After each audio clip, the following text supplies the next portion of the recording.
What's up, everybody? Today we're looking at the first semi-final of the Finsbury Cheese Championship. ADDC Rules, 6-minute matches. The first 3 minutes, there is no points. We got Harley taking on Shelby. If you will remember, in Harley's first match, he went the full 6 minutes and the 3-minute overtime. So he's already grappled hard for almost 10 minutes.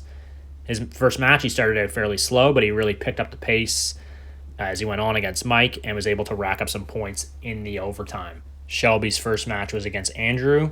He was really relaxed. He showed some good wrestling, a great pace, and he quickly took dominant position when he had the chance when the match was on the ground. So what I'm expecting from this match, don't expect either one of these guys to pull guard. Both of these guys are going to look to be on top and spend the majority of the match there. Why wouldn't they want to be on the bottom? Well, for one, just naturally you have gravity on your side if you're on top versus being on the bottom. If you're on the bottom, you're going to be forced to be at times defensive and pushing your partner's weight off of you. So you always have an energy efficiency advantage if you're on top, if you know how to use it. A large part of this match is spent fighting for grip. One of the most underrated aspects in all of jiu-jitsu, gripping. How do I grab my opponent? Where should I grab? If you'll notice, both of these guys are looking for dominant grips. Dominant grips are usually when you have two hands on your opponent and they have no hands on you. But as you can see, it's really difficult to get. So very common grips that you'll see, especially in no-gi grappling. You see a little spin-a-rooney there. That actually came from a 2-on-1. Shelby had a hand on Harley's forearm and elbow, and he was able to get some rotation there. But 2-on-1s are good. Collar ties. Collar tie is just when someone grabs a hold of the back of your neck. But you can also look to grab wrist grips. You can grab elbows. We talked about 2-on-1s, arm drag grips. These are all grips that you want to be very, very familiar with, and you're going to need to be a master of breaking grips as well as you go along in your jiu-jitsu journey. It's just very underrated. A lot of people don't think about gripping. They just think about the moves. They think about double legs, single legs, but they don't think about the actual setup. Gripping is one of the most important aspects in all of grappling. Whoever controls the majority of the grips will control the majority of the setups. Whoever controls the majority of the setups will control the moves. Whoever controls the moves controls the match. So it all starts with the gripping, right? And you'll usually see jiu-jitsu guys kind of have a more upright posture. I mentioned that in Shelby's first match. He's fairly upright stance.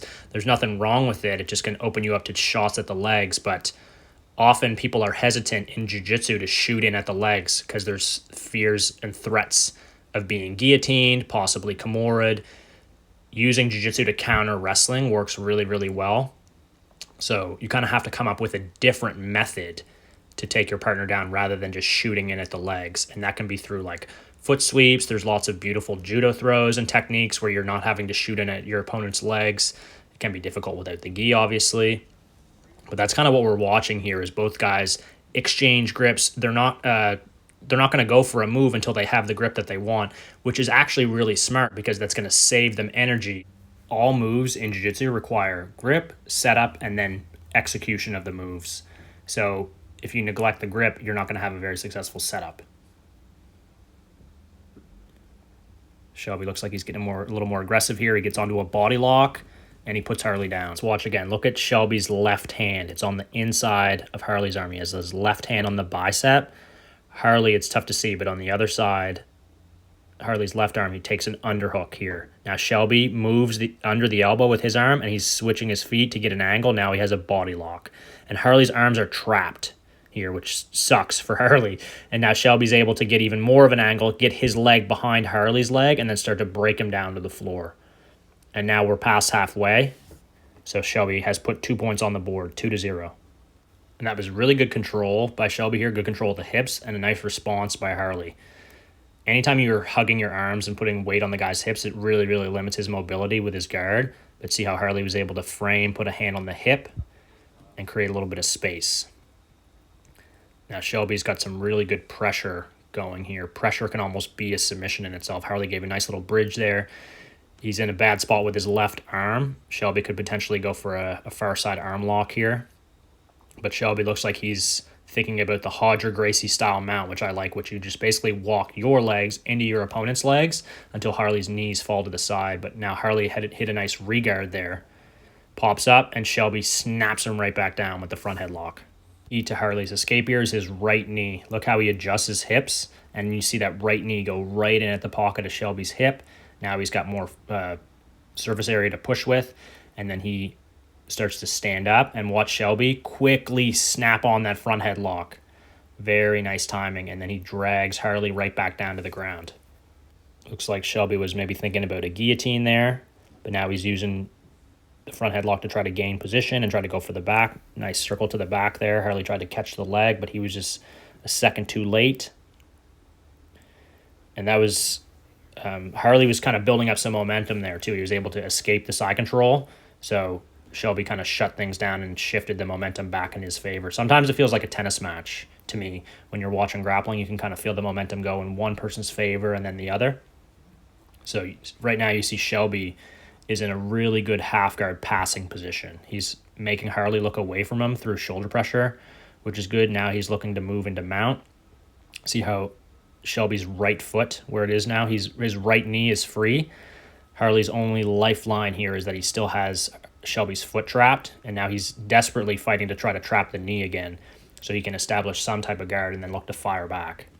But Shelby transitions to the back control. Looks like he's trying to threaten the rear naked choke right away. He gets the hooks in. Very good strategy-wise to attack the hooks and the choke at the same time, because it's very likely that you're going to get one or the other. So at this point, Shelby's got 4 for the back and 2 for the takedown. So he's up 6-0.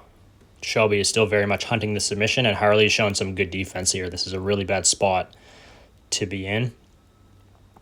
You can see he's really defending his neck well, using his hands, trying to grab Shelby's choking arm. A lot of times you're just able to get fingers kind of inside the forearm as a grip, and then see how he's pulling down. That's going to relieve some of the pressure. Now Shelby looks to transition to mount. Harley's doing his best to try to bridge and escape. Looks to try to trap the arm. It's a little out of reach. He's framing on the hip.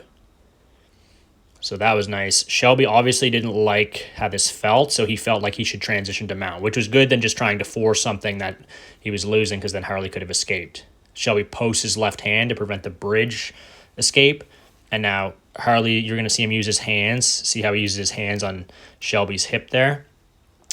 I think he maybe should have been looking to post on the knee, kick that right leg straight, and possibly trap a half guard. Usually hands high on the hips is a sign that you want to do the kipping escape, which works really well, and I should definitely show that soon. Great match, very technical, and Shelby's booked his spot in the finals. Next, he's fighting for the cheese.